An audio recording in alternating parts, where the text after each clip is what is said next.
सियावर रामचंद्र की जय। इस साल 16 अगस्त शुक्रवार के दिन पुत्रदा एकादशी पड़ रही है। तो पुत्रदा एकादशी का स्वर्ण शुक्ल की एकादशी, इस दिन इसको पुत्रदा एकादशी भी कहा जाता है। ये क्यों कहा जाता है आगे कथा में सुनोगे। स्वर्ण मास की शुक्ल एकादशी अर्थात पुत्रदा एकादशी का महत्व। श्री युधिष्ठिर कहने लगे भगवान कृष्ण से, एक बार युधिष्ठिर ने भगवान कृष्ण से पूछा कि श्रावण एकादशी शुक्ल एकादशी का नाम क्या है, श्रावण शुक्ल एकादशी का क्या नाम है, व्रत करने की विधि तथा इसका महत्व कृपा करके कहिए।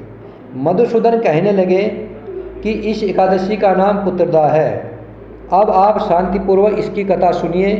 इसके सुनने मात्र से ही, इस एकादशी को सुनने मात्र से ही वायपेय यज्ञ का फल मिलता है, वायपेय यज्ञ करने का फल मिल जाता है।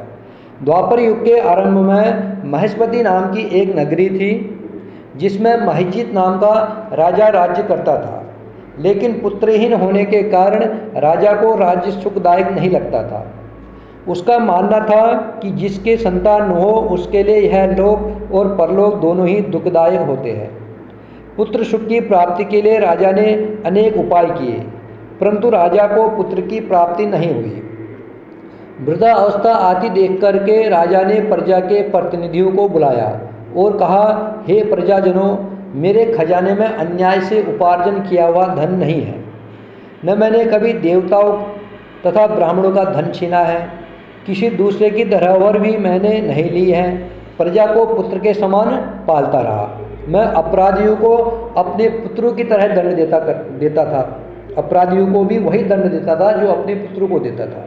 कभी किसी से घृणा नहीं की, सबको समान माना है। सज्जनों की सदा पूजा करता हूँ। इस प्रकार धर्मयुक्त राज्य करते हुए भी मेरे पुत्र नहीं हैं, सो मैं अत्यंत दुख पा रहा हूँ। इसका क्या कारण है?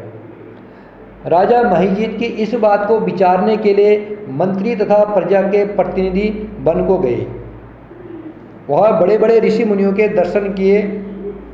राजा की उत्तम कामना की पूर्ति के लिए किसी श्रेष्ठ तपस्वी मुनि को देखते फिरते रहे। एक आश्रम में उन्होंने एक अत्यंत वयोवृद्ध धर्म के ज्ञाता बड़े तपस्वी, परमात्मा में मन लगाए हुए निराहार रहने वाले, जितेंद्रिय, जितात्मा, जित क्रोध, सनातन धर्म के गूढ़ तत्व को जानने वाले, समस्त शास्त्रों के ज्ञाता महात्मा लोमस मुनि को देखा, जिनका कल्प के व्यतीत होने पर एक रोम गिरता है। जब एक पूरा कल्प व्यतीत होता है, 4 युग व्यतीत हो जाते हैं, तब उनका एक बाल गिरता था। सबने जाकर के ऋषि को प्रणाम किया। उन लोगों को देख करके मुनि ने पूछा कि आप लोग किस कारण से आए हैं? निसंदेह मैं आप लोगों का हित करूँगा। मेरा जन्म केवल दूसरों के उपकार के लिए हुआ है, इसमें संदेह मत करो।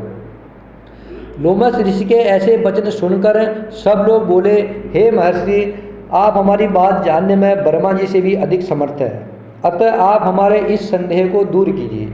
महेश्मतीपुरी का धर्मात्मा राजा महिजीत प्रजा का पुत्र के समान पालन करते हैं, फिर भी वह पुत्रहीन होने के कारण दुखी है। उन लोगों ने आगे कहा कि हम लोग उनकी प्रजा है, अतः उनके दुख से हम भी दुखी हैं।